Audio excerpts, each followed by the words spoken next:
Good morning. This is like try 4 on Facebook. Let's see if this works. I'm Andrea Smith with Happy Cloud Creations, and I'm jumping on today because it's week 4 of the Rainier Echoes Quilt Along. This week we'll be making one of block 1, the center block, and so you only need to make one because there's only one block.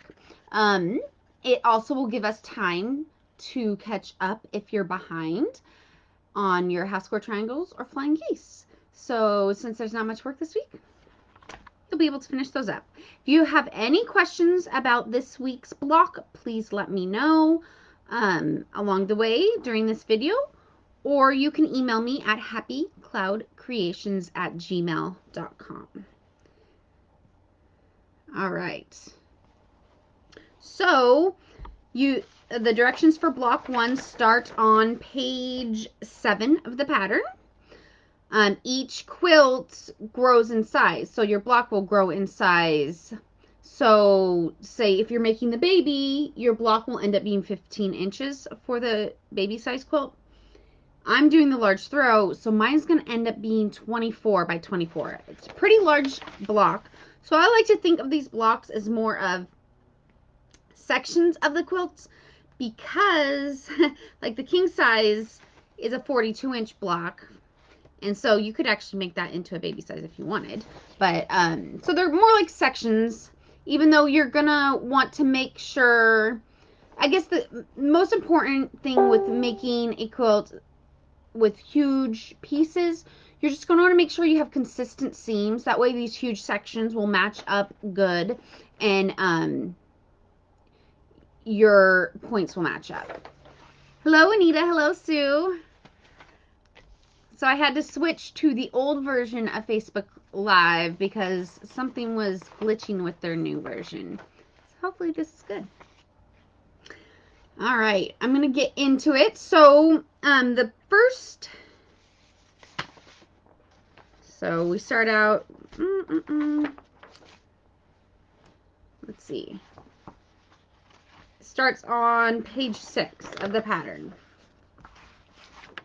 We're going to be making the square and square block, which you take your fabric, right size of fabric together, and you're going to want to, if you have directional fabric, I have kind of directional fabric, so I want my like heel looking things going this way, so I place these down and then kind of flip them open to see, okay, are my lines both going the same way? And they are.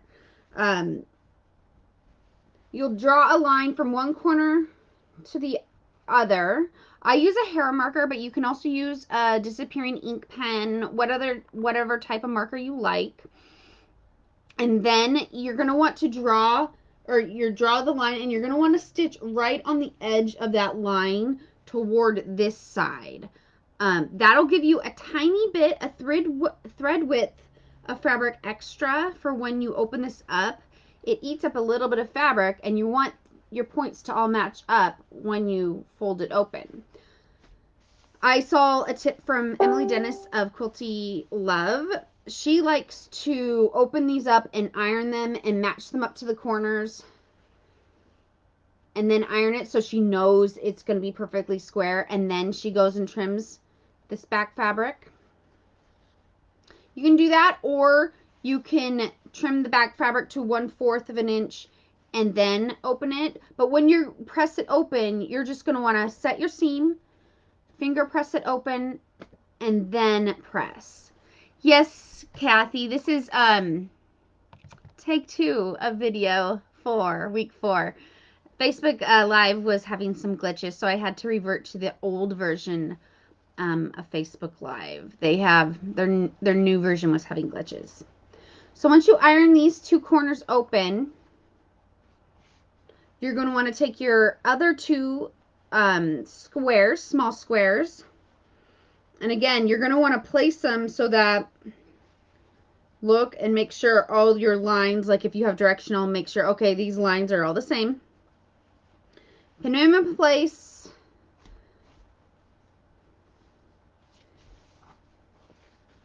draw your line from this corner to this corner, and again, stitch one thread width or like on the edge of your drawn line. If you see in my pattern, I'll show Instagram first. It's right on the outer edge. See the red line? Will focus. The red line. The black line is the drawn line, and the red line is the sew line on the pattern.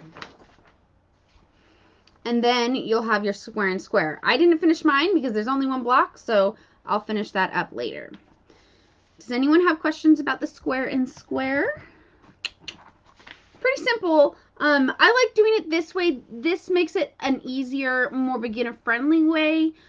You can even, since with the larger versions, like I'm doing the large throw, before you trim this part off, you can sew a 1/2 inch from this line, and you'll have a little extra half square triangle if you want to use that for something else.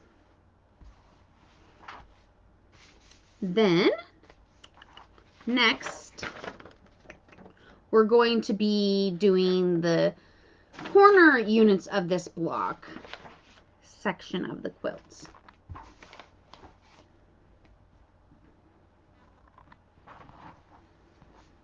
And with that, basically there's squares. What I like to do is lay them all out. That way I make sure, yeah, they're mine are directional, so I make sure, okay, this upper corner one, the mountains are going to be facing up.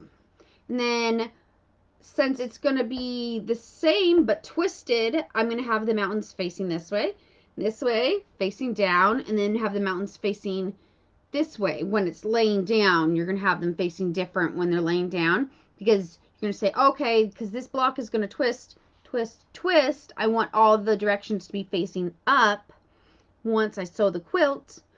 So you're going to want to make sure they do that when they twist. Does that make sense? I hope that makes sense. So like this one,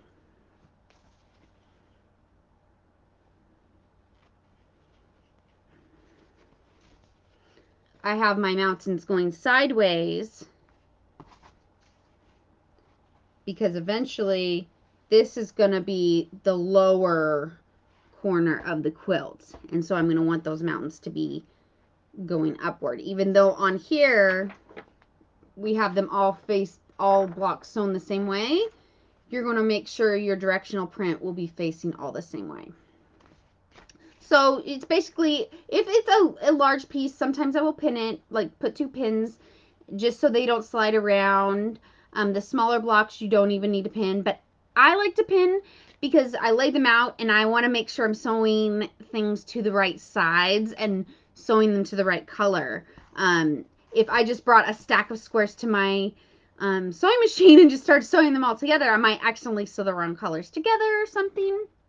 I don't want that to happen. So, once you have those sewn together, again, you're going to press your seam. And then for mine, I'm actually finger pressing it open to the dark. Excuse me. Dark color. And then set your seam by pressing. Don't use a lot of motion, just press. All quilting, you're just going to want to press, not use motion.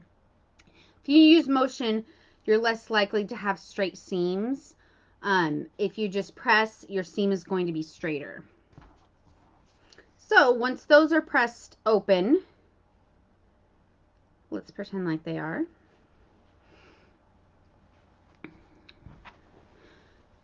Basically, one will be pressed to the left and one will be pressed to the right. And you'll just kind of ease those two together before you pin, and then you pin in place so they nest. They kind of, those two seams will butt up right next to each other and they'll nest really well. And then once you sew them together, all your little points will come together in the center. Hi Andrea, you look so pretty today. Oh, thank you. You know, the only reason I have to get dressed up is these videos now. So, well, only dress up for videos.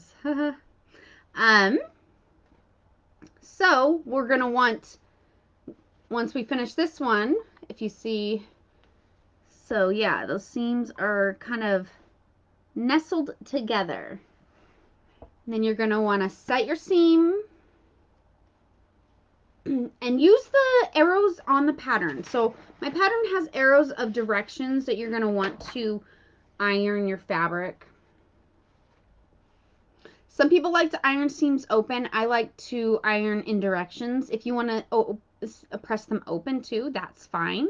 I pressed mine down, and then all my points go together. So then you'll set those 4 aside. You'll have 4 of those. And then you're going to make your next unit, which since my block is going to end up being 24 by 24, these units are pretty large. When you did all your flying geese and you trimmed them, you wanted to make sure there was a 1/4 of an inch above this little point, so that when you go through and sewing these, you're going to be, when you stitch your scant 1/4 inch seam on this, your stitching is going to end up right above this little point up here. That way you don't chop off your point when you're sewing.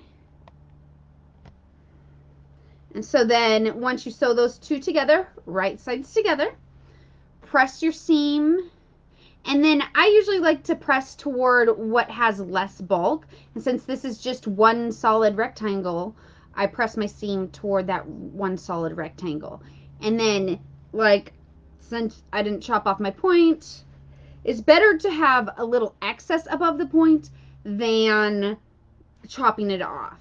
So I have a tiny bit above my point. And then this unit's done, and we have 4 of these. So this is a fairly, since we did all of our half square triangles, all of our flying geese, this week is going to go together super quick. And then after you have all those units done, I like to lay them out. Make sure all of your directional prints are going the correct way. When cutting, I didn't think about that, and so these are kind of, the yellow's kind of striped, but you kind of can get away with it not being directional. So if you do have something that's super directional, like these rectangles, half of them you're going to want to cut this way, and the other half you're going to want to cut that way. That way your directional prints will go the correct way. This block works out that all the lines are going the same way, and these little mountain shapes are going the same way. So what you are going to want to do is nest these seams together and pin them and sew them. So like this side, since this square is made to go like this around the quilt, this seam was actually pressed the wrong way prior, so it would match up with this seam. But all I do is, when I'm pinning them, I go, okay, I'm going to just flip it over this way. And then just kind of iron it down midway. Some people snip it. I don't like snipping. I just kind of like fold it over and nest the seams. And once I quilt it up, you won't even be able to tell that that's just slightly folded over. And then you're going to want to set your seam. Finger press it open, and then press again. And then we have 1/3 of our block. So once I'm done with this video, or probably not today, probably tomorrow morning when my kids are sleeping, I will finish the block. My husband went back to work, so now I'm waking up at 5 a.m. again, which I feel like it gives me a little extra time to get sewing done in the morning before the kids wake up, which is nice. Before, like when my husband was home, I was waking up at 7 when the sun was shining in my windows. And so now 5, that gives me 2 extra hours. So that's nice. If you guys have any questions about this week, let me know. You can email me at happycloudcreations@gmail.com. You can put a message in the Facebook group. You can private message me on Instagram. If you have any questions, I'm here to help. don't worry about it. It's not bugging me. I want to make sure nobody is stressed out about this quilt along, that it's easy and fun, and just like a little bright part of your day instead of stressful like other things in life right now, you know? So, this week, um, the prize was last week the prize was Stash Fabrics Mystery Kona Bundle, and Rana in the Facebook Quilt Along won that. What I do is I take all the entries on Instagram and all the entries in the Facebook group and I put them together, and then I assign them all numbers, and then I go to random.org and I choose a random number. So if you're on Instagram, you need to make sure that you're using the hashtag Rainier Echoes QAL, and you also need to make sure your page or your profile is public. If you have a private profile, I won't be able to see any of your posts because we're not friends. So you need to make sure you have a public profile. If you really don't want to be sharing all your personal stuff, posts with the public, all you have to do is create a quilting page. That's what I have. I have a personal Instagram for things that I want to share with my family and friends.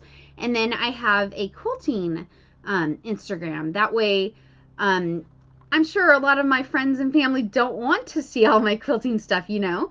So I have those two separate, and Instagram makes it really easy on your phone to be able to switch in between each account and view each account. So if you are on Instagram, make sure you are entering on there as well, because I know there's a lot of ladies in my Facebook group that are also on Instagram, but they are not entering on Instagram.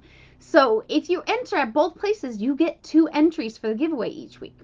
This week, the prize is a pattern bundle from Julie Burton from Running Stitch Quilts. She has gorgeous patterns. So she also has a Facebook page. So go check out her patterns. Go give her a like and follow her on Instagram and on Facebook. She was so generous to donate 3 patterns for the winner. So make sure to enter this week's giveaway by posting a photo of your finished quilt block.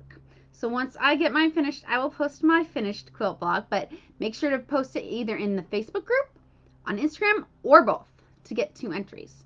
And then next week, I will be on here again at 10:30 a.m. Pacific Daylight Savings Time. Sorry, my table is shaking my laptop, and it's making the video shake. Sorry.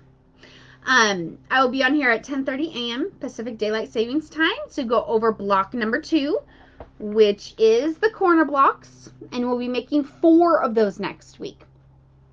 If you decide you want to work ahead and make the blocks ahead of time, that's okay. Just wait to post a picture of that block until I post my prompt on Instagram and on the Facebook group. That way, because I'm only like taking I'm writing down the names after my prompt. Whoever has posted that picture after my prompt. So it's okay to work ahead if you want to, if you have time. But if you have questions about the block, I will wait until next week while I go over each step of that block. It was nice talking to you all today. I hope you guys are having a great day. Oh, good, Anita. You'll be able to catch up this week. She says she's still doing the half square triangles. That's kind of why I'm only doing 1 block this week, because I know sometimes half square triangles and the flying geese can be a little tedious, and sometimes it's hard to get those all done in the weeks that you have assigned. So this week only has 1 block. Super easy. So I'll see you guys all next week at 10:30. I think 10:30 works out better for me, just because now that the kids are home and they're actually waking up a little later than usual, gives me time to get all my stuff set up and get them fed before I start the video. So I'll see you guys then, and have a great day. Have fun sewing. Have a fun week. Hopefully you guys are all staying safe and healthy. And I will talk to you next week.